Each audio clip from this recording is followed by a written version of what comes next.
저는 결혼 4년 차 아이 둘을 키우는 평범한 여자예요. 시어머님께 맡기도 했죠. 순간 저도 놀랐고 남편도 놀랐어요. 시어머니에게 뭐 하는 짓이냐고 소리를 질렀어요. 정황을 다 얘기할 것 같아서 글솜씨가 없지만 길어도 양해 부탁드려요.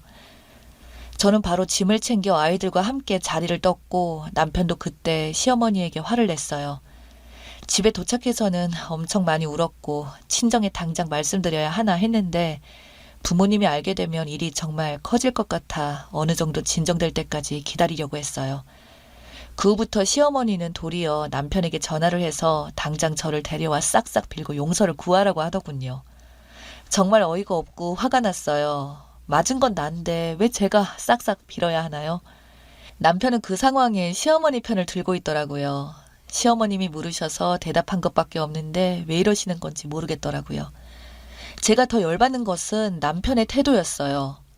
시어머니와의 통화 내용을 가만히 들어보니 제게 손댄 것은 자기 엄마가 잘못한 것이지만 당연히 제 잘못이 크다고 얘기를 하더군요. 제가 진정되면 일단 데리고 가보겠지만 사과는 기대하지 말라고요. 정말 화가 나고 슬프고 감정을 참을 수가 없었어요. 정확히 어떤 말이 오갔는지 모르니 일단 가만히 있었죠. 엄마가 잘못했지만 그래도 당신이 먼저 가서 이야기를 해보는 건 어때? 뭐라고? 내가 먼저 얘기를 하라고? 당신 지금 제정신이야? 나 맞은 거 못 봤어? 아무리 당신 어머니지만 지금 이 상황에 뭐? 나보고 먼저 찾아가라고? 어머니께서 직접 오셔서 잘못했다고 안 하면 이제부터 절대 시댁에 안 갈 거야. 잠시 뒤 남편은 또 다들리게 통화를 하는 거예요. 제가 어머님이 오기를 원한다. 자기도 어쩔 수 없다. 어머니가 때린 건 무조건 잘못했으니 먼저 사과를 하는 게 어떻겠냐고 묻더군요. 이랬다 저랬다 하는 남편이란 사람이 정말 남의 편 같았어요. 그리고는 전화가 끊겼는지 여보세요? 여보세요? 여보세요? 반복을 하더니 남편의 한숨소리만 들렸네요. 잠시 뒤 제 핸드폰이 울리더라고요. 시어머니였어요. 때린 건 잘못했으니 시어머니가 전화해서 제게 사과를 하려나 보다 생각했어요. 여보세요? 애미야, 나다. 네, 어머니. 지금 네 년이 뭘 잘해서 그러고 있냐? 당장 어서 싹싹 빌어. 그러면 내가 이번만 한 번만 용서해주마. 이러는 거예요. 정말 미치겠더라고요. 때린 건 어머니인데 왜 제가 용서를 빌어야 하나요? 어머니가 제게 용서를 빌어야 하는 거 아닌가요? 그랬더니 전화기에 대고 얼마나 크게 욕을 퍼붓는지 귀에 피가 나는 줄 알았어요. 네 년이 뭘 잘해서 배응망덕한 버러지 같은데 등등등 태어나 처음으로 듣도 보도 못한 많은 욕을 한 번에 들었어요. 저희 부모님도 제가 아무리 잘못해도 손 한 번 대지 않으셨고 학교 다닐 때도 평범한 스타일이라 선생님에게 크게 혼난 적도 없어요. 그런데 결혼하고 시어머니에게 맞고 욕도 먹고 화가 나서 미칠 것만 같지만 일단 제 핸드폰은 자동 녹음 기능이 있어서 시어머니가 통화가 잘 녹음되었는지 확인을 했어요. 이렇게 있으면 안 되겠다 싶어 병원으로 달려가 얼굴에 멍든 곳에 진단서를 뗐지요. 그리고 남편에게 정확하게 얘기를 했습니다. 시어머니가 직접 오셔서 나 때린 것, 욕한 것에 대해서 사과하지 않으면 고소한다고요. 그리고 나서 가만히 생각을 해봤죠. 얼마 전 시동생이 만나는 여자가 있는데 시어머니가 마음에 들어하지 않았어요. 그래서 항상 저와 남편에게 시동생이 본인의 말을 듣지 않으니 형이나 형수 말은 듣지 않겠냐며 얘기를 해보라고 하셨고 그날 마침 남편이랑 밖에서 술을 마시다가 시동생과 합석을 하게 되어 집으로 불러 이야기를 하면서 술 한 잔을 더 하기로 했어요. 그때 시동생의 여자친구가 시어머니와 잘 지내신다는데 시어머니 어떠냐고 묻더군요. 전 아직 우리 식구도 아닌 사람에게 일부러 나쁜 소리를 하고 싶지 않았어요. 그래서 시어머니와 별일 없이 잘 지내고 있다고 말해줬어요. 그랬더니 남편이 뭘 잘 지내? 맨날 나한테 시엄마는 왜 그러는 거야? 라고 하면서 철없이 말하더군요. 아, 당신은 별소리를 다 하네. 이제 시간이 늦었으니 이만 마무리하고 돌아가는 게 좋겠다. 하고 자리를 마무리했고 그 말이 어떻게 됐는지 시어머니 귀에 들어갔던 거죠. 시동생은 저를 위해서였겠죠. 남편에게 형수님 힘들게 하지 말라고 하면서 시어머니에게는 꼰대짓 그만하라고 했나 봐요. 그리고 지난달 남편과 아이를 데리고 저녁을 먹으러 본가에 갔고 간단히 술 한잔 하면서 오랜만에 기분 좋게 있는데 갑자기 시어머님께서 제게 그동안 너를 힘들게 했냐며 가볍게 물어보시더라고요. 당연히 저는 아니라고 어머님이 절 힘들게 한 적 없다고 말씀드렸어요. 시어머니는 다시 한번 네 시동생이 내가 널 힘들게 한다 했다고 하시더라고요. 그래서 제가 눈치를 보다가 그날 이야기인 것 같아서 있던 일을 대충 둘러댔어요. 그래도 계속 물으시면서 솔직히 말해달라고 하셨어요. 남편이 술 취했던 상황을 얘기할까 하다가 안 하는 게 낫겠다고 생각해서 그런 적 없다고 했어요. 끝까지 들으려고 했는지 이상하게 시어머니는 집요하게 계속 물어보시는 거예요. 본인도 모르게 저를 힘들게 했을 수도 있지 않았냐며 이런 이야기를 서로 해야 나중에 사람 속이는 것보다 낫다고 하시면서 계속 솔직히 말해달라고 하셨죠. 그래서 제가 어머님이 가끔 너무 직설적으로 말씀하시는 부분이 있지만 크게 개의치 않는다고 말씀을 드렸어요. 그때부터 절 이것이라고 부르기 시작했어요. 내가 너한테 무슨 말을 어떻게 직설적으로 했니? 네가 힘들었던 얘기를 해다오. 그 순간 남편이 엄마는 뭘 그렇게 계속 물어? 라고 커버를 쳤지만 자신도 궁금하다는 듯 앉아있더라고요. 남편이란 사람이 이런 순간에 저를 데리고 가던지 자리를 피하던지 뭔가 마무리를 해야 하는데 그냥 보고만 있더군요. 자기가 뭘 잘못했는지 물어보는 내용과 달리 오히려 시어머니께서는 저에게 뭔가 화난 것이 있는지 정말 집요하게 물었어요. 그래서 제가 한 가지 이야기를 했어요. 연애 기간 동안 남편은 외국에서 일을 하던 터라 장거리 연애를 했어요. 그때 혼자서 기다리는 제게 시어머님이 부르셔서 밥도 같이 먹고 술도 한잔 했었어요. 저는 같이 잘 지내고 싶은 마음에 엄마라고 불렀어요. 그런데 시어머님은 한국에서 제게 엄마라고 하지 말라고 딱 잘라서 말씀하셨어요. 고부간에 절대 엄마 딸이 될 수 없다면서요. 그때 제 생각에는 시어머니 될 뿐이라면 좀 더 친근하게 다가서는 게 좋잖아요. 어려운 사이일수록 더 중요한 것 같았어요. 어머님 이러면 왠지 멀어 보이고 어려워 보이는 게 당연한 거 아닌가요? 직설적으로 단아한 말씀이 이런 식으로 이상한 점이 있었다고 말씀을 드렸어요. 이 이야기를 말했다면 어머님께서는 이건 이래서 저건 저래서 하면서 변명을 하셨고 저도 어떤 의도로 말씀하시는 건지 알고 있다고 말씀을 드렸습니다. 그랬더니 그걸 다 안다면서 너는 마음에 담아둔 거니 하시는 겁니다. 갑자기 분위기가 쎄해졌죠. 그게 아니고요. 어머, 예. 그렇지. 내 이럴 줄 알았다. 지나가니 꺼내서 뭘 어쩌자는 거니. 어른이 이야기하면 네 하고 곱게 받아들여야지. 그걸 마음에 담아두고 어른한테 네가 잘못됐다고 따지는 게 어디서 못 배워먹은 버르장머리야? 라고 하면서 언성을 높이셨어요. 그 순간 저도 모르게 어머니가 계속 모르셔도 된다고 한 거고 대화를 해서 솔직한 마음을 알아가자고 하신 것도 어머니라고 말씀드렸습니다. 아까도 말씀드렸지만 마음에 담아둔 게 아니라 자꾸 물으셔서 자꾸 생각하다 보니 그 일이 생각난 거라고. 그 후에 머리와 얼굴에 싸대기가 날라오기 시작했어요.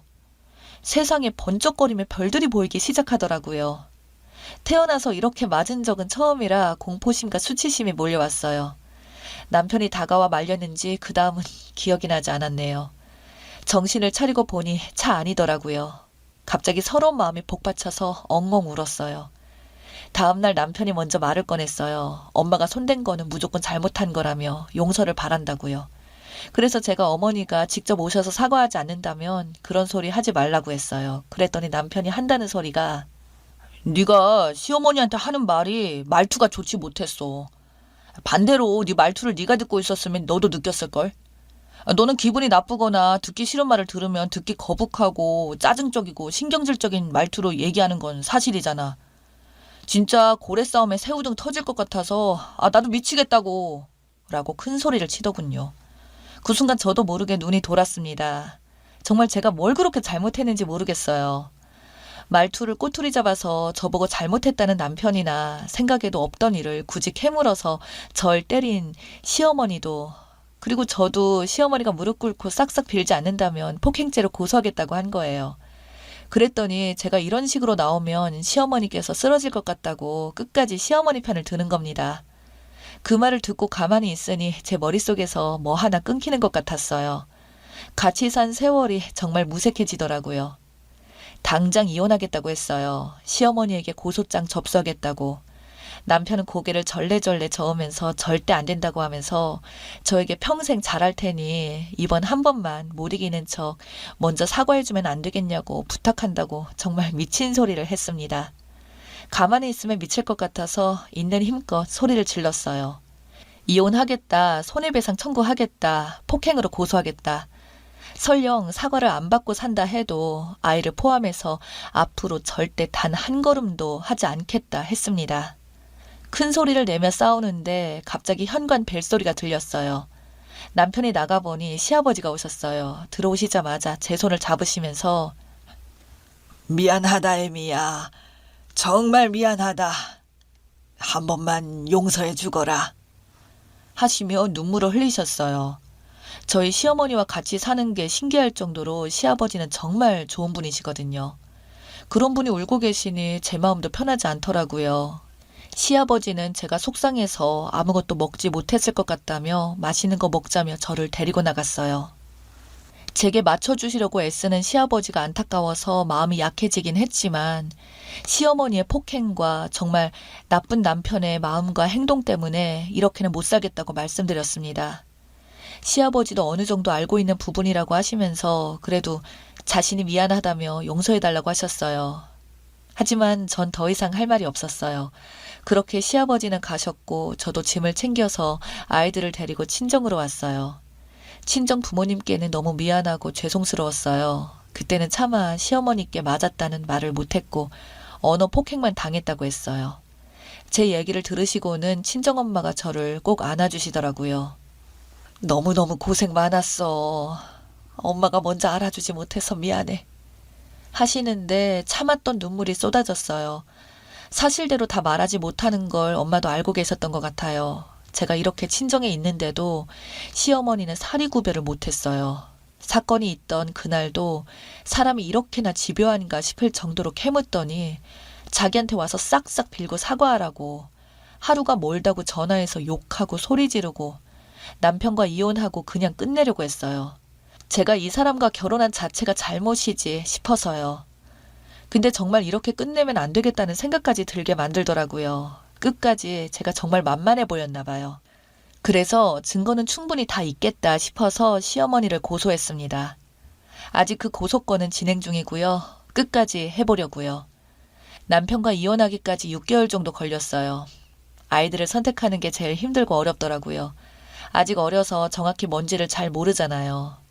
아이들에게는 너무 미안했지만 제가 정신적으로 육체적으로 더 건강하다면 아이들도 더 행복하게 자랄 수 있을 것 같아요.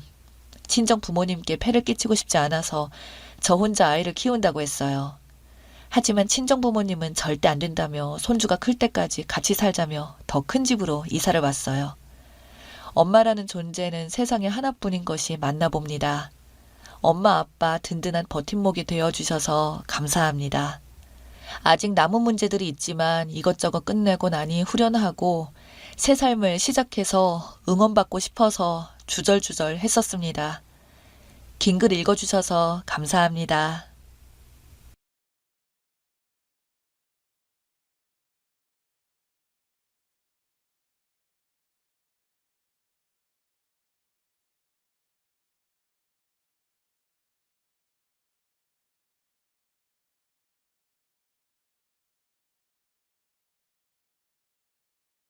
저는 찢어지게 가난한 집에서 태어났습니다. 제 기억 속에 엄마 아빠는 늘 싸우셨고 아빠는 술을 그렇게 드셨습니다. 새 옷을 단 한 번도 입어본 기억도 없습니다. 그나마 동생은 아들이라는 이유로 종종 새 운동화나 옷을 사다 주셨지만 저는 동네 언니들 옷을 물려 입었어요. 저는 모르겠지만 그렇게 힘든 것 때문이었을까요? 제가 10살 때 엄마는 집을 나가셨고 12살 때는 아버지마저 지방으로 돈을 벌러 가신다고 했고 그렇게 저와 동생은 고아 아닌 고아가 되었습니다. 엄마가 집을 나간 뒤부터 집안일은 모두 제 차지였기에 밥하고 빨래하고 설거지하고 청소하는 일들은 어렵지 않았습니다. 그런데 지방으로 일을 하러 가신 아버지는 저희에게 안부 전화도 하지 않으셨고 생활비도 보내주지 않으셔서 음에 주고 가신 돈이 떨어지고 나자 저희는 굶을 상황이 되었습니다. 한 동네에서 나고 자란지라 동네 사람들이 저를 측은히 생각해 이것저것 주시기도 하고 챙겨주셨어요. 하지만 그것도 하루 이틀이었습니다. 저희가 원치 않아도 저희가 다니면 안쓰럽게 보기도 하고 뭐 필요한 게 있어서 나왔나 하면서 천덕꾸러기 취급을 하기 시작했습니다. 아빠에 대한 기대를 일찌감치 버리고 돈을 벌 수 있는 일을 찾아 동네 근처에 시장을 전전하며 일자리를 찾았습니다. 그때 아는 분의 추천으로 어느 집에 식모로 들어가게 되었습니다. 그 시절에는 식모살이 하러 가는 경우가 많았어요. 사모님께서는 집 정원 한쪽에 있는 요즘으로 치면 원룸처럼 이루어진 작은 방을 하나 내어주시며 새벽같이 아침 식사를 하는 집이니 숙소라고 하시며 지내라고 하셨습니다. 사모님도 좋아 보이고 돈을 벌 수 있는 너무 좋은 기회였어요. 하지만 혼자 지내야 할 동생이 걸렸습니다. 그래서 사모님께 혹시 동생도 같이 와서 지내도 되겠냐고 물었어요. 고민을 하시던 사모님께서는 동생과 함께 지내는 것을 허락해 주셨고 그날부터 저는 식모일을 하며 동생을 악착같이 가르치기 시작했습니다. 저는 매일 새벽 4시 반에 일어나 아침을 준비하고 조용히 청소를 했습니다. 단 하루도 빠짐없이 사장님과 사모님은 6시에 아침 식사를 하셨습니다. 식사를 마치고 나면 저는 설거지를 했고 7시쯤 동생 아침을 차리려고 방으로 들어갔습니다. 낮에는 기본 청소와 대청소, 이불 빨래, 장보기 등등 하루가 부족할 만큼 열심히 일을 했습니다. 이 시절 일을 시키면서 월급은 제대로 안 주는 주인들도 있었는데 저희 사장님, 사모님은 좋은 분들이라 단 한 번도 월급을 안 주신 적도 없었고 그 덕에 저는 동생 뒷바라지를 할 수 있었습니다. 어린 시절에 받은 상처로 말수가 적어진 동생은 다른 표현을 하지는 않았지만 제게 늘 고마워하고 있다는 것이 느껴졌습니다. 동생은 정말 열심히 공부를 했어요. 창고를 다녀오면 잠들 때까지 공부를 했습니다. 동생은 전교 1등을 놓치지 않았고 너무나 자랑스럽게 우리나라 제1의 대학에 합격까지 했습니다. 그간의 고생이 아깝지 않았어요. 동생의 합격 소식을 궁금해하던 사장님 사모님께도 알렸고 너무 고생했다며 너무 축하한다며 동생의 1학기 등록금을 내주셨습니다. 저희가 그 어려웠던 시절 일을 하게 해주신 것만으로도 감사했는데 동생의 등록금을 내주시니 그 은혜를 어찌할 바를 모르겠더라고요. 동생은 대학에 다니게 되면서 학교 근처에서 하숙을 하게 되었습니다. 대학에 들어가고 나자 동생은 과외 아르바이트를 하면서 생활비와 학비를 번다며 제게 용돈을 보내지 말라고 하더군요. 그런데 누나 마음이 그런가요? 그래서 계속 보냈었습니다. 그러자 정말 보내지 말라며 그럴 돈 있으면 그냥 잘 모으라고 합니다. 그간 월급을 쪼개고 또 쪼개서 조금씩 적금도 붓고 생활비 쓰고 동생도 가르쳤던 것인데 동생에게 돈이 들어가지 않으니 정말 생활이 여유로워졌습니다. 동생은 군대까지 다녀왔고 계속해서 열심히 공부를 했습니다. 제가 27살이 되던 해였습니다. 사모님께서는 시집을 가야 되지 않겠냐며 자리가 있다면서 선자리를 마련해 주셨습니다. 매일 일을 하느라 결혼 생각도 못하고 있었는데 사모님께 소개받은 사람은 안 봐도 좋은 사람일 것 같았고 저를 딸처럼 생각하며 살뜰히 생각해 주시는 모습에 감사했습니다. 그런 사모님의 주선으로 선을 보았고 상대는 인상도 좋고 제가 따질 건 아니었지만 집안도 평범하니 괜찮았습니다. 선짜리 이후에 서로 마음에 들었던 우리는 데이트를 하기 시작했습니다. 평생 누군가에게 이런 따뜻한 감정을 느껴본 적이 없었던지라 고맙기도 하면서 어떻게 표현하는 게 맞는지 모르겠더라고요. 그냥 좋았습니다. 설레는 그 감정들이요. 둘 다 나이가 가득 찼던 저희는 얼마 지나지 않아서 결혼에 관한 이야기가 나왔습니다. 부모님이 안 계신지라 왠지 그 부분이 자신이 없어 고민을 하자 이미 다 알고 있던 부분이라 괜찮다고 상관없다던 그 사람이 참 고맙고 그래서 용기가 났습니다. 그 사람 손을 잡아도 되겠구나. 나도 사랑받을 수 있겠구나 하고요. 동생에게도 이 사실을 알렸습니다. 그런데 동생은 딱히 기뻐하지 않더군요. 조금 당황스러웠습니다. 그리고는 전화요금이 많이 나오니 주말에 와서 이야기를 하겠다고 하더군요. 동생에게 들은 이야기는 충격적이었습니다. 누나, 여자친구가 있는데 결혼해야 할 것 같아. 그런데 아직 졸업 전이라 모아놓은 돈이 많이 없어. 미안하지만 결혼 비용 좀 내줘. 이게 다 무슨 말인가 싶었어요. 뭐라고? 갑자기 여자친구랑 결혼한다고? 졸업하고 직장 잡고 난 뒤에 해도 되지 않을까? 사실 여자친구가 아이를 가졌어. 그런데 몸이 약해서 수술을 할 수가 없어.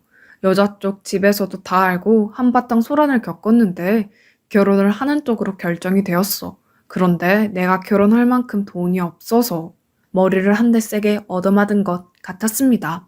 이럴 때 엄마 아빠가 계셨다면 제가 고민하지 않아도 될 텐데 그간 스스로를 구하라고 생각하며 잊고 지냈던 부모님이 원망스럽기 시작했습니다.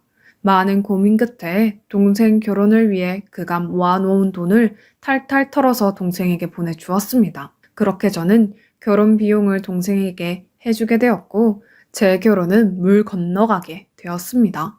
그 사람에게 솔직히 이야기했어요. 동생이 갑자기 결혼을 하게 되면서 제가 도움을 주게 되어 결혼할 돈이 없다고요. 그 사람은 제게 기다리겠다고 했지만 그때 제 나이 이미 27이었고 그는 저보다 나이가 더 있었던 만큼 남자의 집에서는 기다릴 수 없다고 나왔고 얼마 지나지 않아서 그 사람은 다른 사람과 결혼을 하였습니다. 동생이 결혼을 준비하면서 알게 되었지만 올케는 경수와 같은 학교의 후배였습니다. 그런데 사귀다가 아이가 생기게 된 겁니다. 저는 동생의 결혼식에도 참석하지 못했습니다. 초대하지 않았어요. 제가 언제 어디서 결혼을 하는지 물으니 오지 말라고 합니다. 알고 보니 울케네 집이 제법 잘 사는 집안이었고 저희 남동생은 마음에 들었지만 저희 집안이 볼품없어서 사이로 삼을지 말지 고민 중이었는데 아이를 가졌다고 해서 어쩔 수 없이 허락하는 결혼이라고 해요. 저희 집 식구는 아무도 참석하지 않는 조건으로 결혼식 하자고 했다고 합니다. 동생이 부탁하다시피 해서 알겠다고 했습니다. 동생은 결혼 후 바로 처가에 들어가 살았습니다. 결혼 이후 동생과는 연락이 닿지 않았습니다. 동생이 결혼하고 5년쯤 지났을까요? 결혼을 하고 처음으로 저를 만나러 왔습니다. 웬일인가 싶으면서 그간 잘 지냈냐고 물었습니다. 동생은 졸업 이후 회사에 취직을 했고 첫째로 딸을 낳고 둘째로 아들을 낳고 살고 있다고 합니다. 그런 이야기를 하던 동생은 갑자기 돈을 좀 해달라고 합니다. 그래서 이번에는 또 왜 그러냐고 하니 회사에서 사원 한 명이 자신에게 호감을 보였는데 자신은 호감이 아니라 그냥 뭐 물어볼 때 알려주는 정도였는데 어느 날 자신이 회장 사위인 걸 알고는 자신이 양다리를 걸쳤다며 회장에게 이야기를 하겠다면서 협박을 한다고 합니다. 그래서 그냥 다 사실대로 이야기하고 그 여자를 고소하라고 했더니 그 여자도 우리만큼이나 못 사는 집안 출신이라며 그냥 자신이 몇 푼 주고 말지 어떻게 고소를 하냐고 합니다. 그러면서 저보고 3천만 원만 도와달라고 하는데 제가 그럴 돈이 어디 있을까요? 그래서 없다고 했습니다. 그랬더니 동생이 알겠다고 자신은 이제 이혼하게 될 거고 회사에서도 잘릴 거고 업계에 소문이 나서 취직도 안 될 거라며 절망적인 이야기들을 늘어놓는데 순간 판단이 흐려져 동생에게 돈을 해주겠다고 약속을 해버렸습니다. 하지만 아무리 탈탈 털어도 동생이 부탁한 돈을 모두 해줄 수가 없더군요. 그래서 고민 끝에 사모님에게 일을 그만두겠다고 했습니다. 사모님은 왜 그러냐 서운한 게 있냐고 하시는데 제가 그런 게 어디 있겠냐고 고맙고 감사한 것 투성이라고 했습니다. 저희 부모님 연배였던 사모님은 안 그래도 6개월 정도 있다가 아들이 살고 있는 미국으로 이민을 갈 계획이었다면서 그때까지만 일을 해달라고 하십니다. 그래서 그만두려는 이유를 솔직히 말씀드렸어요. 돈이 필요해서 목돈을 받을 수 있는 일을 찾아보려던 중이라고요. 그러자 사모님께서는 안타까워 하시면서 사장님과 고민을 해보시겠다고 했습니다. 다음날 사모님께서 저를 부르셨고 제가 부족한 금액만큼을 퇴직금으로 주시겠다고 했습니다. 너무 감사해서 눈물이 났어요. 그런데 받지 못하겠더라고요. 당시에는 퇴직금이라는 개념도 잘 없기도 했고요. 큰 회사를 운영하던 사장님께서는 먼저 우리 집 식구이니 그렇게 해주라고 하셨다고 합니다.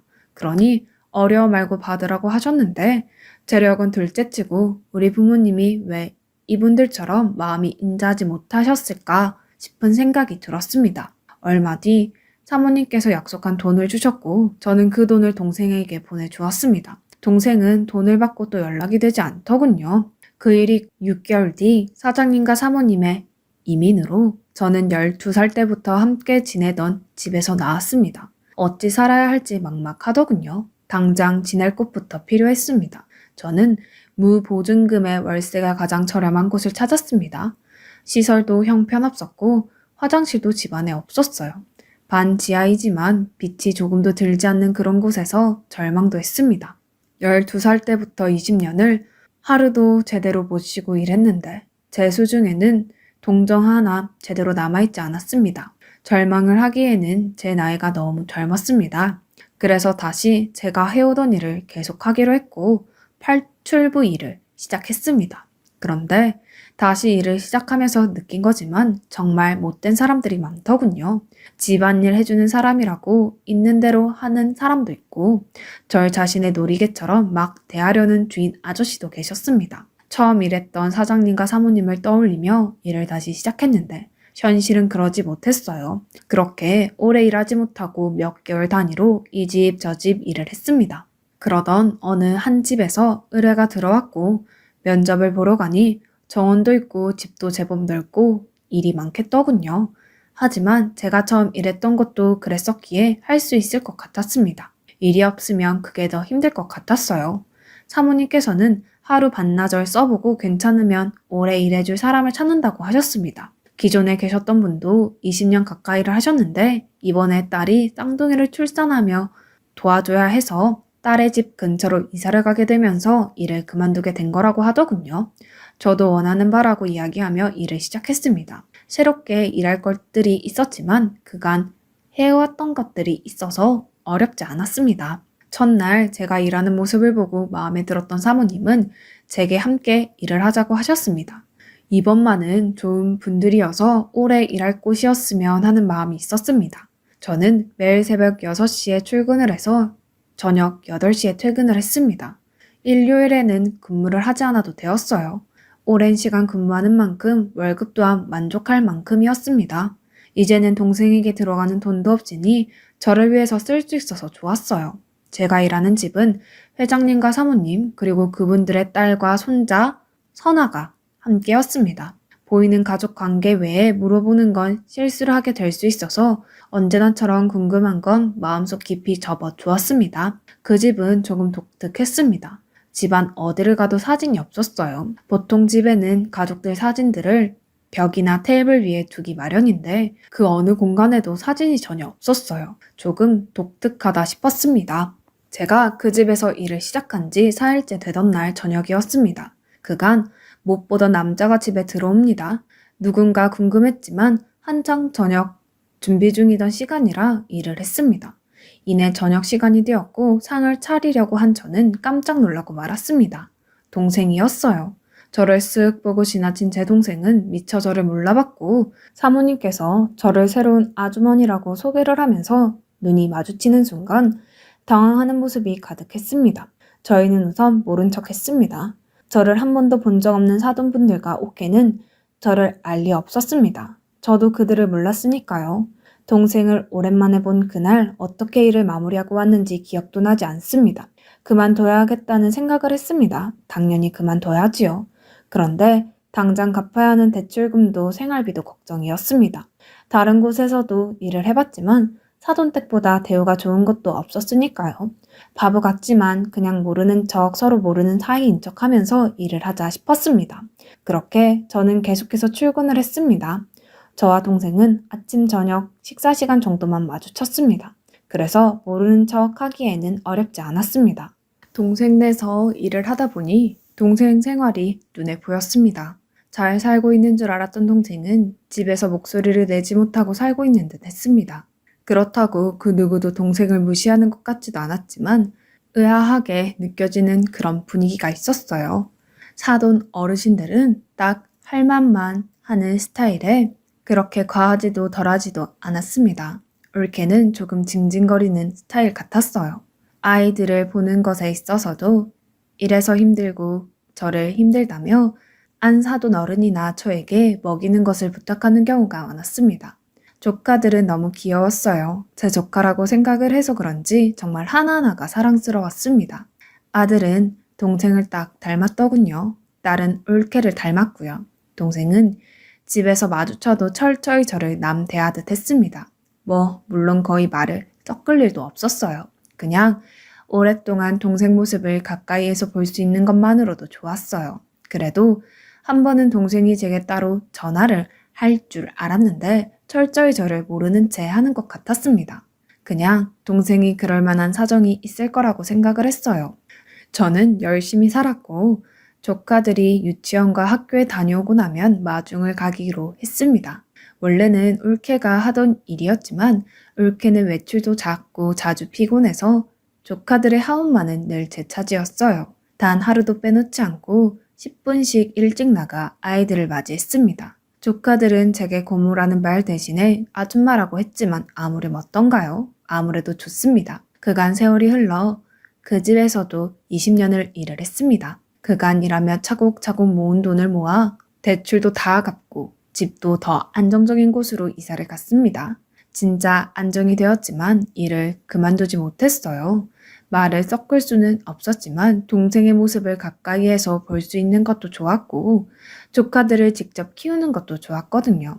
그런데 제 나이 50살이 훌쩍 넘어가면서 이제라도 제 삶을 좀 찾고 싶어서 일을 그만두기로 마음먹었습니다. 제가 살아온 삶을 되돌아보니 젊은 시절 결혼을 하지 못하여 그 이후 사랑해본 적도 없었고 평생을 돈을 벌 줄만 알았지 쓸 줄은 몰랐고 너무 어린 나이부터 일만 하느라 제 주변에는 친구 한 명이 없었습니다. 일하는 관계를 떠나서 다른 사람과 제대로 대화하는 법도 잘 모르겠더라고요. 그래서 일을 그만두겠다고 말씀을 드렸습니다. 안 사돈 어른께서는 제게 다시 생각해보라고 하셨어요. 아직은 한창 일을 할 나이기도 하고 이전 아주머니처럼 자신 때문에 불편하거나 하는 이유가 없는데 일을 그만두겠다고 하는 이유가 이해가 되지 않는다면서요. 그래서 저 자신을 위해 일을 그만두고 쉬려고 한다고 말씀드렸습니다. 그러자 잠시 생각에 빠진 안사도는 여자로서 어떤 말인지 이해가 간다며 알겠다고 하셨습니다. 그렇게 저는 다음 사람이 정해질 때까지만 일을 하고 그만두기로 했고 약 한 달이 지난 뒤에 일을 그만두게 되었지요. 그때 이미 조카들은 장성해서 성인이 되어 있었지요. 일을 그만둘 때 가장 힘든 것은 조카들을 더 이상 볼 수 없다는 것이었습니다. 5살, 6살에 처음 만나 조카들을 먹이고 시키고 제가 다 하고 어떤 날은 등하교 시켜가며 정말 제 자식처럼 돌봤거든요. 하지만 이제라도 저를 위한 삶을 살기로 한 만큼 더 이상 미련을 두지 않기로 했습니다. 그렇게 일을 그만두자 당장 뭘 해야 할지 모르겠더군요. 처음 며칠은 집에서만 있었던 것 같습니다. 그냥 일 안 하고 있어도 된다는 것이 좋았어요. 그렇게 얼마간 편히 쉬다가 저를 위해 예쁜 옷을 사고 머리를 하러 나왔습니다. 그간 파마도 안 해보고 머리가 너무 길면 긴 머리를 망에 넣어서 단정하게만 하고 다녔어요. 게다가 염색도 집에서만 해봤어요. 저도 미용실에서 염색을 해보고 싶었어요. 염색을 한 번 하는데 10만 원 가까이 돈이 드는 줄 난생 처음 알았습니다. 버는 것은 정말 어려운데 쓰는 건 한순간이더군요. 미용실을 시작으로 옷도 사고 주민센터에서는 강습도 신청해서 들으면서 제 마음을 갖고 나갔습니다. 정말 신세계였어요. 강습을 함께 듣는 사람들도 사귀게 되면서 국민학생 이후로 처음으로 친구도 사귀어 보았습니다. 그런데 50살은 아직 젊잖아요. 계속 놀지만은 못하겠더군요. 그래서 가사도우미 매칭 업체를 통해서 하루 반나절씩 일을 하기 시작했습니다. 매일 4시간가량 일을 해도 저 혼자 충분히 한 달을 살기는 충분했습니다. 서로 만족하는 삶을 살고 있던 주변에서 우리 나이 정도 되면 건강검진은 필수라며 매년 검진을 받아야 한다고 하더군요. 그래서 큰맘 먹고 건강검진을 받았습니다. 아무래도 일을 많이 해서 여기저기 조금씩은 이상이 있었지만 그렇다고 딱히 큰 병이거나 심각하진 않았어요. 그런데 딱 한 가지, 신장 기능이 다소 떨어진다고 조심하라고 하더군요. 그래서 지금처럼 무리되지 않는 선에서 일을 하며 제 인생을 즐겨야겠구나 싶었습니다. 일을 그만둔 지 3년째 되던 어느 날 울케에게서 전화가 왔습니다. 어떤 일인가 싶어서 전화를 받았어요. 안녕하세요. 잘 지내셨어요? 아, 네. 잘 지내셨지요? 애들은 잘 있나요? 네, 그럼요. 혹시 요즘도 일을 하세요? 매일 4시간 정도 알바하고 있어요. 아주머니, 그러면 혹시 저희 딸 집에서 일할 생각 없으세요? 딸 집이요? 시집 갔나요? 네, 얼마 전에 시집 갔는데 살림하기가 너무 힘든가 봐요. 그래서 아줌마를 보내줄까 싶은데 잘 모르는 사람을 보내기는 또 그렇더라고요. 그래서 아주머니께 여쭤보는 거예요. 순간 조카의 이야기라서 흔들렸습니다. 그러나 저는 지금의 삶을 포기하고 싶지 않았어요. 죄송하지만 제가 요즘 건강도 조금 조심해야 하는 시기라 이전처럼 일은 못할 것 같아요. 저도 사모님 부탁이라 웬만하면 들어드리는데 상황이 안 돼서요. 아니, 일을 안 하시는 게 아니면 그냥 해주시는 것으로 하죠. 죄송합니다, 정말. 아주머니, 아니, 형님, 제가 정말 이 말까지 안 드리려고 했는데 동생 봐서라도 조카네 집 일 좀 해주시면 안 될까요? 순간 얼마나 당황했는지 모릅니다. 무슨 말을 해야 할지 모르겠더군요. 언제 아셨어요? 저희 집 일 해주실 때 남편이 이야기해줘서 알고 있었어요. 아, 걱정 마세요. 정말 저 말고 아무도 몰라요. 저희 부모님은 저희 결혼하고 얼마 지나지 않아서 돌아가신 줄 알아요. 그래서 의심도 안 하세요. 그 말에 너무 어이가 없었습니다.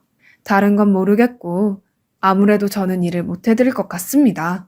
머릿속이 복잡하더군요. 그런데 글이 있고 며칠 후 모르는 번호로 전화가 왔습니다. 동생이었어요. 목소리를 듣는 순간 동생인 걸 알고는 어떤 말을 해야 할지 모르겠더군요. 개인적인 대화는 동생이 결혼 후 제게서 3천만 원을 빌려가던 그때 이후로 처음이었습니다. 누나, 단도직입적으로 말할게. 며칠 전 우리 와이프가 전화했었지? 그래서 내용은 알 거라고 생각해. 우리 딸 집에 가서 일 좀 해줘. 애가 너무 힘들어하는데 누나가 애들 엄마보다 더 정성으로 키웠으니 충분히 해줄 수 있잖아. 너는 나한테 부탁할 일이 있을 때만 연락하니? 누나, 그런 거 아니야. 아니긴 뭐가 아니야? 너는 늘 돈이 필요할 때만 날 보러 왔잖아. 이번에도 마찬가지인 거 아니야? 누나, 어떻게 생각해도 괜찮아. 그러니까. 아니, 어쩜 평생을 나한테 부탁만 하니? 너는 날 위해 해준 게 뭔데? 무슨 시덥지 않은 소리야. 네가 날 누나로 생각은 했니? 내가 그 어린 시절 너를 어떻게 키웠는데 말이야. 너 정말 너무하지 않니? 내가 뭘? 누나 고생하는 거 알아서 공부해서 우리나라 최고 대학에 들어왔잖아. 이 정도면 잘 키운 거잖아. 그러면 된 거 아니야? 그래. 그런데도 어떻게 했어? 결혼하고 나 완전 없는 사람 치고. 괜찮아. 내가 나 결혼 얼마나 하고 싶었는 줄 알아? 나 결혼할 돈으로 너 결혼시켰어. 그렇게 내 결혼은 깨지고 여태 혼자 살았다고. 내가 한 선택이니 그 인생을 너를 원망하지는 않을게. 그래도 세상에 하나밖에 없는 피부치인데 날 죽은 사람은 만들지 말았어야지. 장인 어른이 자꾸 누나에 대해 물어보기에 술자리에서 나온 말이었어. 됐어. 너는 내가 이 세상에 없었으면 좋겠다고 생각을 했던 거야. 그게 아니면 그렇게 얘기할 순 없는 거야. 마음대로 생각해. 그건 마음대로 생각하고 우리 딸 집에 가서 일 좀 해줘. 애가 너무 곱게 커서 가서 살림도 잘 못하고 이번에 아이까지 가져서 너무 힘들어하네. 그래도 누나가 고모니까 얼마나 일을 잘 해주겠어. 그래서 나도 와이프도 누나를 떠올려서 부탁을 하는 거야. 내가 갈 때 가더라도 내가 고모라는 걸 애들한테 밝혀줘. 그러지 않고는 난 안 가. 내가 지금 신장 기능이 좀 떨어졌다더라. 이제는 조심하라는데 내가 니네 딸 집에 일해주러 가는 건 목숨 걸고 하는 거나 다름없어. 그런데 내가 조카들한테 아주머니 취급을 받아가며 일을 해야 되겠니? 이제까지 가만히 있다가 왜 이러는 건데? 내 누나라고 밝히고 싶었으면 진작 했어야지. 여태 남인 척 한 건데 갑자기 왜 그래? 네가 나 죽은 사람 만들었다는 거 알고 나니 내가 누구를 위해 이렇게 살아야 하나 싶네. 후회가 된다. 그때는 어쩔 수 없었다고 자꾸 별거 아닌 걸로 이럴래 정말? 저는 동생이 이럴 줄은 몰랐습니다. 동생이 제게 한 번도 자신을 위해 달라고 한 적이 없기는 했어요. 내가 누나라는 이유로 스스로 선택한 희생이었지요. 하지만 동생이 저를 세상에 없는 사람을 만들었을 거라는 생각은 단 한 번도 해본 적이 없었습니다. 정말 충격 그 자체였어요. 그 이후에도 올케야 동생이 번갈아가며 제게 전화를 했지만 전화를 받지 않았습니다. 그렇게 약 열흘 정도 흘렀을까요? 안 사돈 어른께서 전화를 하셔서 집으로 차를 마시러 오라고 하십니다. 20년 세월을 제게 한결같이 대하던 분이니 잠시 고민을 하다가 약속된 날에 집으로 갔습니다. 그간 잘 지냈어요? 20년을 매일 보다 보니 소식이 궁금하더라고요. 네, 잘 지냈습니다. 제가 어려서부터 단 한 번도 쉬지 못하고 일만 하다 보니 좀 이른 나이에 다 내려놓고 싶었어요. 그래도 그때 이해해 주셔서 감사드려요. 아닙니다. 그런데 사실 부탁드리고 싶은 게 있어서 만나자고 했어요. 알고 있는지 모르겠는데 우리 손녀가 시집을 갔는데 살림이 많이 서투른 것 같더라고요. 혹시 우리 손녀 집에서 일을 좀 해주실 수 있을까요? 월급은 섭섭지 않게 챙겨드릴게요. 죄송해요. 이미 들으셨는지 모르겠지만 제가 건강이 썩 좋은 편도 아니라서 지금처럼 조금씩 알바 개념으로 하는 게 아니면 어려울 것 같아요. 아이고 이런 딸이 하도 걱정을 해서 혹시나 말씀드려 본 건데 안 되는 이유가 있었던 거군요. 혹시 어디까지 들었는지 모르겠지만 그냥 다 말씀드릴게요. 사실 제가 사모님 사위의 누나입니다. 사돈어른은 깜짝 놀라시는 듯 하더군요. 그간 말씀 못 드려서 죄송해요. 저도 한 번도 뵙지 못했던 터라서 처음 일을 시작하고 며칠 지나서야 알게 되었는데 그때 동생 밑으로 들어간 돈들 때문에 너무 많이 궁할 때라서 선택의 여지가 없었습니다. 제가 누나라고 밝히면 일이 끊길 것 같은 두려움에 말씀을 못 드렸습니다. 사위의 누나는 돌아가신 것으로 알고 있는데 정말 당황스럽네요. 그걸 제가 어떻게 믿어야 하죠? 사돈어른께 그간의 일들을 다 말씀드리며 그동안 속인 건 정말 죄송하다고, 그런데 진심으로 존경했었고 내 동생과 조카들이 먹는 거라는 생각에 더 맛있게 요리를 하려고 노력했고 그렇게 진심을 다했다고 말씀드렸습니다. 이제 와서 갑자기 모든 이야기를 하신 이유를 물어도 될까요? 저도 얼마 전에 우연히 알게 되었는데 제가 이미 예전에 죽은 줄로 알고 계신다고 하더라고요. 동생이 그렇게 이야기를 했다기에 너무 화가 나서 못 참겠더라고요. 저희 부모님이 저희를 버리고 제 동생과 살아남아야 된다는 생각만으로 12살 어린 나이에 동생을 데리고 남의 집에서 식모살이를 하면서 버티고 살았습니다. 그렇게 가르쳐서 대학을 보냈고 앞으로 남은 삶은 알아서 살겠다고 해놓고 그가 모아놓은 돈으로 결혼을 하려던 찰나에 아이가 생겨서 결혼을 해야 된다고 큰 돈을 빌려달라고 나타났어요. 가지고 있는 돈에 빚까지 지어가며 장가를 보냈더니 연락 없이 살더군요. 결혼식 때 사돈 어르신께서 저는 참석하지 않았으면 한다고 식장에도 들어가 보지도 못했습니다. 그래요. 그럴 수 있다고 생각했어요. 좋은 집으로 장가를 갔으니까요. 하지만 저를 죽은 사람 만드는 건 아니지 않나요? 평생을 두고 제가 어르신을 뵐 일이 없지 싶어서 그렇게 말을 한 듯한데 저는 그건 아니라고 보거든요. 그래서 이제라도 동생에 대해 다 이야기하는 거예요. 그러한 이유로 저는 손녀댁에 일하러 가지 못할 듯 싶습니다. 그간 제가 일하면서 인간적으로 대해주셔서 감사드렸습니다. 죄송하지만 먼저 일어나도록 하겠습니다. 제 이야기를 모두 들은 사돈 어르신은 깜짝 놀라시며 결혼식 때 제 동생이 먼저 누나가 몸이 안 좋아서 참석을 못한다고 했다고 합니다. 어쩜 하나밖에 없는 동생이 제게 이렇게까지 할 수 있는지 감당할 수 없는 감정들이 올라왔습니다. 이후 알게 된 사실이지만 제 이야기를 듣고 화가 난 사돈어른께서 바깥 사돈 어르신과 이야기를 나누었고 인간미를 잃으면 안 된다는 것으로 중요시하는 분들이라 동생은 사돈 어르신 댁의 후계 구도에서 빠지게 되었고 손 아래 동서보다 입지가 좁아졌다고 합니다. 그래서인지 동생은 한동안 제게 자신이 어떻게 쌓아올린 삶인데 하루아침에 나락으로 떨어뜨리냐며 온갖 협박성 문자를 보내왔습니다. 저야말로 이제 언제 죽어도 삶에 여한이 없습니다. 그런데 그깟 문자 협박이 두려울까요? 평생을 동생만 위하고 동생만 생각했던 삶에서 이제라도 벗어나고자 얼마 전 휴대폰 번호도 바꾸고 동생으로부터 먼 지역으로 이사를 했습니다. 그간 세상의 유일한 핏줄이라고 동생을 붙잡고 살아왔지만 이제라도 남은 삶 동안 맑은 하늘도 보고 푸른 산도 보고 넓은 바다도 보며 진정으로 저를 위한 삶을 살아보려고 합니다.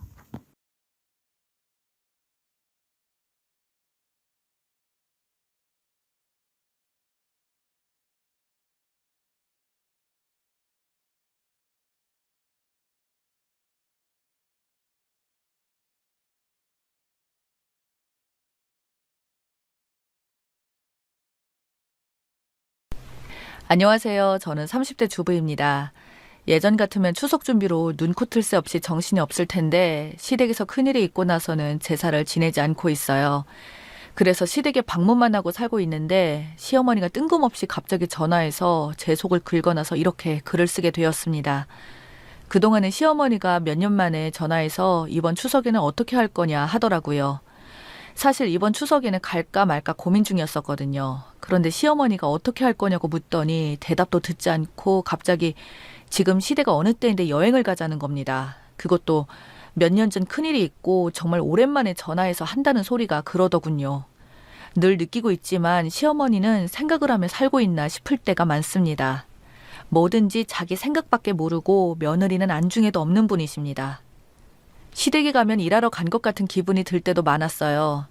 앉으려고 하면 이거 가져와라, 저거 가져와라. 바로 앞에 있는 아들은 두고 저를 부려먹었어요.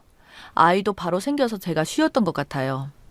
저도 그때 계속 이렇게 살아야 하나 시어머니 때문에 살짝 고민도 했지만 이혼까지 생각하고 있지 않았기 때문에 이것저것 따지지 않고 아이를 좋아해서 바로 가지고 싶은 생각에 계획했기에 소중한 선물을 바로 안아볼 수 있었죠. 시어머니도 바로 손주를 덥석 안겨준 저한테 애절하게 바라는 게 없었어요. 그런데 아들 하시던 시어머니가 며느리는 안중에 없었는데 예외인 며느리가 하나 있었죠. 바로 동서였습니다. 동서는 결혼하고 3년 동안 애가 없어도 말 한마디를 안 하시고 둘만 잘 살면 된다고 하시면서 애는 나중에 생기면 그때 낳고 없으면 없는 대로 살라고 하는 겁니다. 뭐 그럴 수도 있지만 시어머니가 이러는 데는 다 이유가 있거든요. 시동생이 학창시절부터 총각 때까지 사고란 사고는 다 치고 다녀서 부모님 재산도 거의 다 깎아먹었어요. 엄청나게 사고를 쳐서 솔직히 감옥에도 잠깐 갔다 왔다고 들었어요. 그래서 아버님이 그 충격으로 쓰러지고 그나마 남아있던 재산으로 합의를 보려고 했는데 상대방 쪽에서 합의를 안 해줘서 그렇게 됐다고 했어요. 저는 그것도 결혼하고 2년 후에 우연히 남편 쪽 친척분한테 듣게 되었는데 그걸 듣고 나서 서방님이 무섭더라고요. 어쨌든 제가 결혼하고도 서방님이 자꾸 사고를 쳤는데 동서랑 결혼하고 나서는 작은 서방님 일을 동서가 해결 못할까 봐 안절부절 하십니다. 이해가 안 되는 것은 아니기 때문에 저도 그냥 바라만 보고 있었어요. 그런데 점점 화가 나는 일이 생기는 겁니다. 어머님이 저한테 그러지 말아야 했는데 시어머니까지 동서를 본인 모시듯이 했으면 해서 화가 나는 거죠. 밥을 먹다가 물을 먹고 싶을 때도 동서가 옆에 있고 애들 밥 먹이는데 바쁜 저를 굳이 불러 심부름을 시키더라고요. 자기 새끼들은 아예 시킬 생각도 없고요. 그날도 제가 참다가 쌓여있던 것이 터지면서 밥상이 날아가고 아주 난리가 났었죠. 그 물 한 컵 가지고 시어머니랑 신경전이 벌어진 겁니다. 저는 애 둘 밥 먹이고 저도 먹고 하느라 정신없고 남편은 밥 먹느라 바쁘고 그런 상황에서 시어머니가 자꾸 저만 시키니까 화가 났었어요. 남편이 저를 도와주지 못한 것도 시어머니가 엄포를 놓았기 때문입니다. 절대로 시댁에 와서는 저를 도와주지 말라는 겁니다. 이유는 당신이 힘들 때 아들이 도와주지도 않았는데 지 마누라 아까워서 절절매며 아끼는 모습은 꼴보기 싫다는 거였죠. 너무 착한 건지 이기적인 건지 갑자기 남편이 변하더니 정말 아무것도 도와주지 않더군요. 남편이 그동안 바랐던 것인지 할 정도로 그런 말은 아주 잘 듣더군요. 그것 때문에 저희 집에서 한바탕 싸웠는데 남편 말은 집안 편하자고 하는 거니까 이해하라고 하면서 둘러대다 보면 어처구니가 없었지만 시댁에 하루 다녀올 때는 그냥 저도 조용히 다녀오려고 그냥 넘겼는데 명절이나 가끔 3일씩 있어야 할 때 그때가 문제였습니다. 이건 일당도 없는 도우미로 시댁에 출근을 한 것 같았어요. 제가 가정부도 아니고 애 재워놓고 부엌에서 정신없이 일하다가 울면 밥 먹이고 하는데 남편이라는 놈은 잠을 자고 있는 거예요. 시어머니도 당연하다는 듯이 저보고 다 하라고 하더군요. 저는 그날 다 팽개치고 다들 자고 있길래 화병이 나서 그냥 다 두고 집으로 와버렸어요. 시어머니 전화해서 난리였고 남편도 이제서야 사태 파악이 되었는지 이혼하자고 하니까 저에게 무릎을 꿇더군요. 그때가 처음으로 이혼 생각을 했는데 남편이 무릎까지 꿇고 앞으로 잘하겠다고 각서까지 쓰고 예전 같은 모습을 보여줘서 어쩌다 보니 여기까지 왔네요. 어쨌든 그 일로 당일치기가 아닐 때는 눈치껏 도와주는 걸로 합의를 했는데 문제는 시어머니가 그걸 못 견디고 자꾸 태클을 걸었죠. 그러다 보니 시댁에 가는 일이 줄어들고 3일 있을 것을 하루로 줄어들고 자고 올 것을 당일치기로 다녀오게 되었습니다. 나름 저도 머리를 쓰고 살았어요. 예전 일을 쓰다 보니 정말 단순한 일이 아니어서 그런지 자꾸 다른 얘기로 빠지게 되네요. 다시 그때 밥 먹던 얘기를 하자면 그때 밥상을 엎은 게 제가 아니고 배운 거 없이 자란 못돼 처먹은 서방이었습니다. 그날도 시어머니가 저한테만 자꾸 그러니까 저도 그날은 참을 수가 없어서 어머니 안 보이세요? 저도 애들 밥 먹이면서 밥도 먹고 있어요. 그러니까 애들 먼저 먹이고 나중에 먹던가 아니면 애들 먼저 아까 먹이던가 하지 뭐 하는 거야? 어머니 뭐 하는 짓이냐니요. 그리고 나중에 따로 먹으라니요. 다들 편하게 밥 먹는데 저는 아주 정신이 하나도 없다고요. 내 새끼 먹이면서 그러는 거니까 저도 힘들어도 다 감당할 수 있어요. 하지만 이럴 때 애비가 도와주면 덜 힘들 텐데 애비가 도와주는 것도 싫어하셔서 안 시키는데 정말 저한테 왜 그러세요? 제가 집안 시끄러워지는 거 싫어서 지금껏 참고 살았는데 제발 이제 그만하세요. 했더니 시어머니는 발끈하셨어요. 너 지금 밥상머리에서 뭐 하는 짓이야? 그리고 저보고 이따가 따로 먹으라고 하더군요. 제가 이 집의 가정부인가요? 밥 차려주고 남은 음식 먹게요? 옛날에 우리도 애 키울 땐 다들 그랬어. 제발 옛날 하면서 넘어가려고 하지 마세요. 상황은 점점 심각해졌고 남편은 이제 저도 예전 같지 않다는 걸 알기에 서둘러 애들을 챙겨 방으로 데려다 놓더군요. 저는 홧김에 어머님께 동서가 그렇게 귀하고 어려우면 따로 불러서 보세요. 왜 저한테까지 동서를 챙기라고 하세요? 나이도 어리고 야리야리 하니까 네가 동생이다 생각하고 챙기면 안 되냐? 어머니, 눈이 안 보이세요? 장님이신 거냐고요? 누가 야리야리해요. 누가 봐도 동서가 저보다 튼튼해 보여요. 했더니 시어머니도 어거지로 말을 해서 그런지 더 이상 말을 못하더군요. 그러더니 나 모르게 네 집에서는 네 맘대로 해라. 그래요. 그럼 앞으로 저는 못 오겠네요. 했더니 갑자기 시어머니가 소리 지르고 욕까지 하면서 선을 넘자 시동생도 저한테 형수 좀 해주면 어디가 덧나나요? 하더군요. 남편이랑 나이 차이가 나고 제 남동생 같아서 차마 넘겨줬더니 이건 배는 게 없는지 싸가지 없이 말을 하더군요. 서방님 지금 뭐라고 했어요? 그리고 제가 왜요? 못한다면 어쩔 건데요? 했더니 그때 이 새끼가 갑자기 밥상을 확 뒤집어 엎은 겁니다. 저는 그때 가만히 있지 않으려고 했는데 마침 남편이 왔고 남편이 웬만해서는 화내지 않고 말을 하는데 운동을 좀 했던 사람이라 자기 동생을 돌려차기로 해서 날려버렸어요. 저도 순간 놀랐지만 시동생들도 놀랐어요. 남동생이 그렇게 사고를 쳐도 아무 소리 한 번도 입에 올린 적 없던 형이 이렇게 나오자 많이 놀랐나 보더군요. 남편은 그렇게 하다가 갑자기 제 손을 잡고 이끌어 방으로 가더니 집에 가자고 하더군요. 주섬주섬 보이는 대로 얼른 짐을 챙기고 나오는데 남편이 그들을 바라보며 한 소리 하더군요. 앞으로 1년에 딱 4번만 보고 삽시다. 그동안 참고 봤는데 이건 아닌 것 같아요. 어머니는 우리 가고 나면 생각 좀 하세요.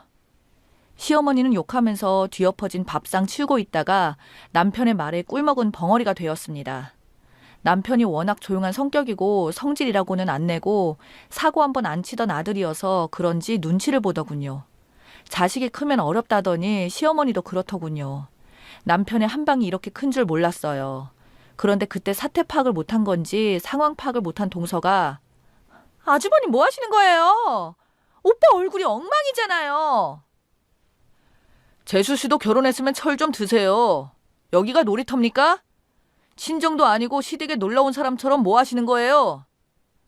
저도 잘한 건 없지만 재수 씨 이뻐서 도와주는 거 아니라 생각 좀 하고 사세요. 누가 시댁을 놀러 와요? 저도 할 거 해요. 도대체 한 게 뭐가 있으실까 했더니 한다는 소리가 수저랑 젓가락 놓는 거 한다나요? 남편이 듣고 있다가 어처구니가 없는지 동서를 한심하단 듯이 쳐다보더니 그러더군요. 그럼 앞으로 그렇게 하던가 말던가. 저는 앞으로 일이 있어서 만날 때 밥만 먹던가 말던가. 밖에서 보는 걸로 하는 게 좋겠네요. 그동안 어리석었어요. 저 하나 보고 시집 온 건데 저라도 눈치 보지 않고 챙겼어야 했는데 너무 미안했네요. 이제부터 내 사람은 내가 지킬 거니까 그렇게 아세요. 그렇게 말을 하고는 나와버렸죠. 얼떨결에 남편 손을 잡고 나왔는데 어찌나 속이 후련하던지 남편은 그날 집에 와서 예전보다 더 저를 아끼고 육아에 많은 도움을 주었어요. 그리고 저희는 그날 이후로 시댁의 발걸음을 끊었죠. 그런데 시누이들이 그 사실을 알고 전화가 오더군요. 그것도 저에게 말입니다. 이것들은 무슨 문제만 생기면 저한테 난리를 폈는데 이번에는 저도 더 이상 받아주지 않기로 했습니다. 시누이가 전화 와서 한다는 소리가 올케, 그냥 올케가 하면 안 돼? 그게 뭐가 어렵다고 집안에 이런 난리가 나게 하는 거야? 하면서 성질을 내더군요.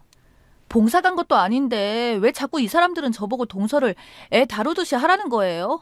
그럼 형님이 하세요. 형님도 지금 이혼하셔서 혼자 사시니까 어머님 집에 계시면서 한번 해보시라고 했어요. 실제는 지금 이혼하고 몇 년째 살고 있거든요.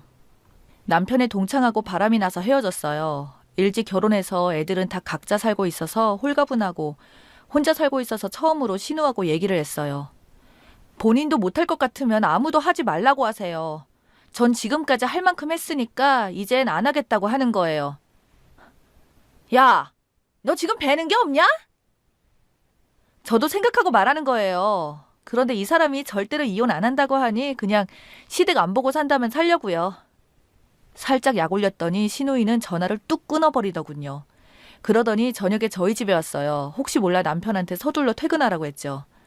남편이 생각보다 일찍 와줬고 신우는 남편 없는 사이 저를 잡아가려고 했는데 동생이 있는 걸 보고 움찔하더라고요. 남편은 제가 전해준 말은 하나도 말하지 않고 누나에게 혹시라도 내가 집에 가서 빌기라도 했으면 좋겠어? 그냥 가. 그딴 일로 서로 물어뜯으면 어떡해. 더 이상 그런 얘기 할 거면 나가.